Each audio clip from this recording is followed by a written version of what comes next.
Olá, querido, graça e paz. Louvamos a Deus pela sua vida e mais uma vez para nós é uma alegria iniciar mais um Papo na Quarta e desejar nossa gratidão a Deus pela sua vida. Você está participando conosco e esperamos que o bondoso Deus abençoe a sua vida, a sua família, com o papo de hoje. Nós vamos bater um papo sobre um tema que penso que seja importante, oportuno a gente conversar sobre ele, TDAH. E para bater esse papo, nós convidamos a nossa irmã, a psicóloga Dalila Dourado, e além de psicóloga também assistente social, esposa, mãe, serva do Deus Altíssimo. Dalila, seja bem-vinda ao nosso Papo na Quarta. Por favor, dê a sua saudação aos nossos irmãos, por gentileza. Obrigada, pastor. Saúdo a todos na paz do Senhor e agradeço a oportunidade de estar aqui para a gente falar sobre um assunto tão interessante. Muito bem, Dalila. Eu sempre gosto de iniciar o nosso papo, Dalila, pedindo a nossa convidada para definir para a gente o nosso tema. Eu falei apenas as siglas, então, por favor, traga para a gente a definição que vem a ser TDAH. Então, o TDAH é um transtorno, déficit de atenção e hiperatividade, e é definido pelo DSM-5 como um padrão persistente de desatenção, de hiperatividade e de impulsividade. E esse padrão ele interfere no desenvolvimento, no funcionamento, do ser humano. Após a sua definição, me ajude aí, qual é o profissional que pode identificar pessoa, criança ou adulto que tem esse transtorno, se assim eu posso colocar, e qual é o tipo de exame que é feito? É um diagnóstico complexo, não é um diagnóstico simples de se fazer e envolve a avaliação de múltiplos profissionais. Então a gente tem os profissionais médicos, normalmente são os psiquiatras, os neurologistas, neuropediatras, que têm o primeiro contato com esse indivíduo. Também os psicólogos, eles também têm um contato com esse indivíduo quando atende ele em psicoterapia ou em avaliação psicoterápica. E todos esses profissionais, eles estão envolvidos no diagnóstico do paciente. Qual a diferença de cada um deles? Os médicos psiquiatras, eles fazem o diagnóstico e prescrevem a medicação quando necessário. O psicólogo, ele faz uma avaliação detalhada do funcionamento desse indivíduo, através de uma avaliação psicológica, Então, e o pré-requisito, o que é privativo do psicólogo, é a avaliação psicológica através dos testes psicológicos. Isso só o psicólogo faz. E normalmente os médicos solicitam para o psicólogo fazer essa avaliação para que ele possa ter uma melhor ideia de como que é o funcionamento daquele indivíduo e de que prescrição, que medicação que vai ser mais adequada para ele. O que depende da idade, de uma série de outras questões que são vistas nessas avaliações. Ok. A gente pode pontuar como a causa ou fatores do TDAH?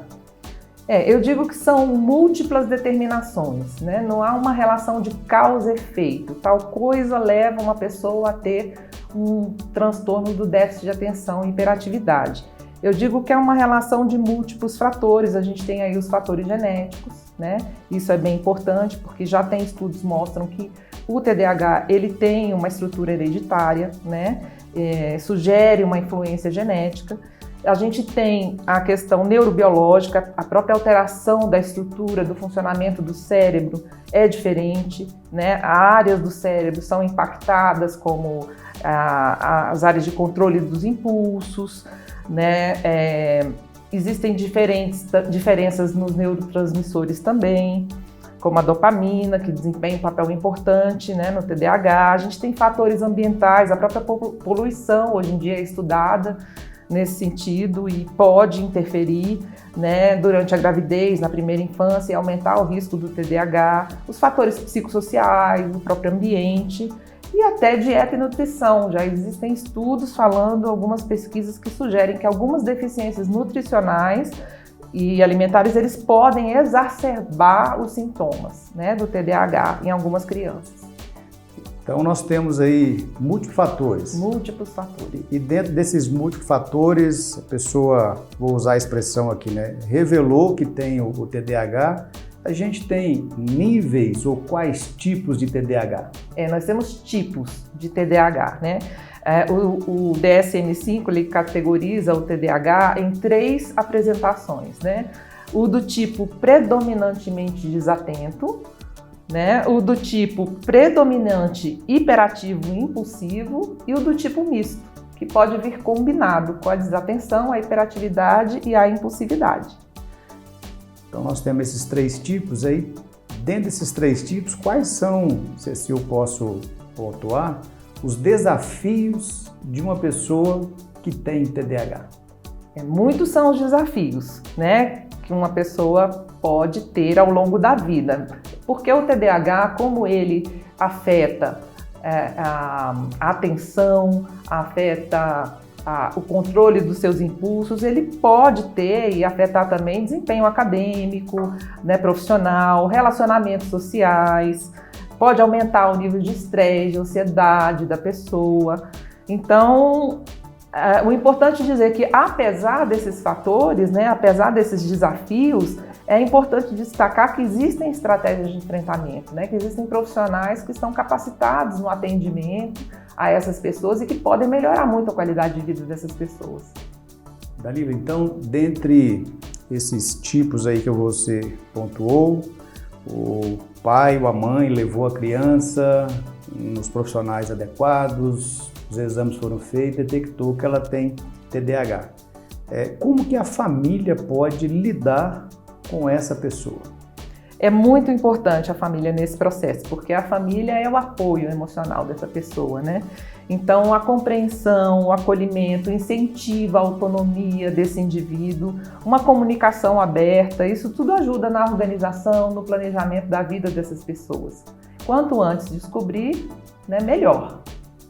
E aí, saindo do campo da família e pensando um pouco agora no campo eclesiástico, como que a igreja pode lidar com uma criança que foi diagnosticada com TDAH? O que a igreja pode fazer para acolher, para saber lidar com essa criança? O que os professores da escola dominical dessa criança, o que você me orienta aí?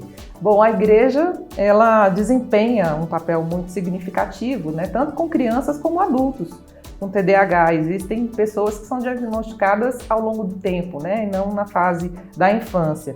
Então, um ambiente acolhedor é muito importante, né? A promoção de uma cultura, né, de empatia. Esse espaço aqui, por exemplo, né, é um espaço extremamente importante que a igreja está assumindo, de trazer esses temas e discutir esses temas, né? E isso é uma contribuição muito interessante que a igreja pode estar trazendo, né? Sem falar assim, a gente pode capacitar também os nossos professores da escola, né, dominical, para que eles possam saber lidar melhor com pessoas que têm esse tipo de transtorno. Ok, Dalila. E aí, vamos agora de uma forma assim mais prática, vamos pensar que uma pessoa próxima a nós, ou pessoa que nós tivemos contato, que ela descobriu que tem o filho que tem esse transtorno, ou algum outro membro da família. Qual é o conselho que você pode oferecer para aquela mãe que acabou de descobrir que o filho tem esse transtorno? Que conselho você pode oferecer? E aí eu vou dar um conselho pessoal, porque eu sou mãe, né, de uma pessoa que tem TDAH. Foi descoberto na infância, hoje ele é adolescente, né? E foi um susto, e é um luto, né? A gente lidar com um diagnóstico não é fácil. Imaginei qualquer outra coisa, menos o TDAH, e quando descobri, busquei ajuda, né, para mim e para ele, para saber lidar com isso. E um dos desdobramentos foi retomar o curso de psicologia para poder, né, ajudá-lo nesse processo. Mas aquelas que não têm oportunidade de fazer psicologia e não precisa fazer psicologia para poder ajudar o seu filho, né, o importante é estar atento aos sinais, buscar ajuda e amar, acolher, né, como ele é. É um modo de ser e a gente vai entender isso com o tempo. E esse acolhimento, Dalila, no primeiro momento, para quem não tem talvez o conhecimento que você tem, certamente deve ser difícil, né? Não é fácil, não é fácil, mas é importante que a gente esteja aberta a isso, né? Todos nós estamos passíveis, né, de termos um diagnóstico.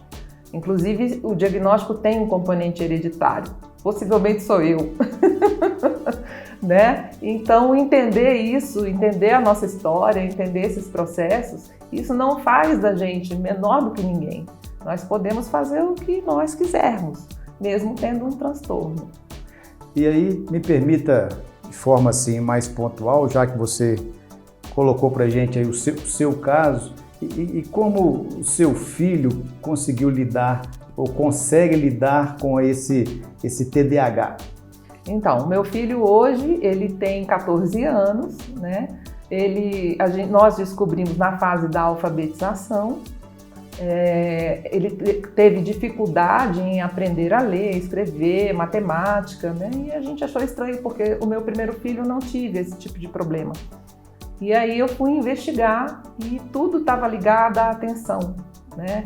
No caso dele, é a desatenção, ele é do tipo predominantemente desatento. Mas com a intervenção psicológica, com a avaliação neuropsicológica, que dê um detalhamento do funcionamento dele, nós podemos proporcionar para ele uma atenção especializada, né? Um suporte psicopedagógico na época que precisou, medicamento que houve necessidade também de intervenção medicamentosa, e hoje ele tem uma vida normal, né? Ele estuda no Mackenzie, ele está entrando agora no ensino médio, né? E isso em nada atrapalhou a vida dele. Eu tenho do tipo hiperativo. Nunca fiz uso de medicação, mas se precisar, faria tranquilamente. Eu descobri tardiamente, descobri junto com o diagnóstico dele, né? E descobri que o meu pai também tem, só que ele é do tipo impulsivo. Você imagina quando os três se reúnem, como é que deve ser, né? Mas é algo que a gente soube lidar, sabe lidar, né? E o importante é acolher, entender, acolher. Ok, Dalila, e certamente você entende que seus filhos são bênçãos do Senhor para você. Com certeza. E você certamente tem demonstrado o seu amor, o seu cuidado, o seu carinho. E louva a Deus aí pela sua vida, por ter aceito o convite para a gente bater esse papo aqui.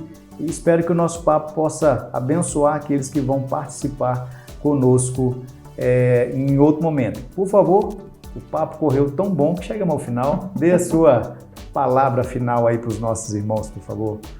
Meus irmãos, eu que agradeço a oportunidade, né, que a igreja proporcionou, que o Senhor proporcionou de eu estar aqui, da gente estar falando sobre isso de uma forma tão singela e suave. E dizer que se você passa por uma situação assim, se você tem um filho com TDAH ou alguém conhecido, busque ajuda. E coloco à disposição, se precisarem, né, me procurar para uma orientação, um encaminhamento para as redes, né, de apoio. Eu estou à disposição, me coloco à disposição. Que Deus abençoe a vida de cada um de vocês e abençoe a sua vida. Amém. Querido, que Deus abençoe grandemente a sua vida. Que o papo de hoje possa abençoar você, a sua casa, e esperamos que você procure ajuda no médico dos médicos e permita-me dizer, o maior de todos os psicólogos, o Senhor Jesus, presente a Ele a sua causa. E se for necessário, procure algum profissional da área, converse, compartilhe, observe aquilo que for ponderado para você, coloque em prática para o seu bem e o bem da sua casa. Que Deus abençoe você, abençoe sua casa. Dalila, minha gratidão. Deus abençoe você, Reverendo Edilton, toda a família. E permitindo Deus, a gente vai ter um outro momento, num outro dia, com um outro papo aqui, viu? Deus te abençoe grandemente. Deus te abençoe também, querido. E tendo a oportunidade, faça uma visita aqui à 4ª Igreja Presbiteriana em Taguatinga. Será uma alegria recebê-lo aqui e nos siga aí nas nossas redes sociais, no Instagram, no Facebook, no YouTube. E não esqueça de dar o seu like após assistir esse quadro do Papo na Quarta. Deus abençoe. Fiquem todos na paz de Cristo. Tchau, tchau.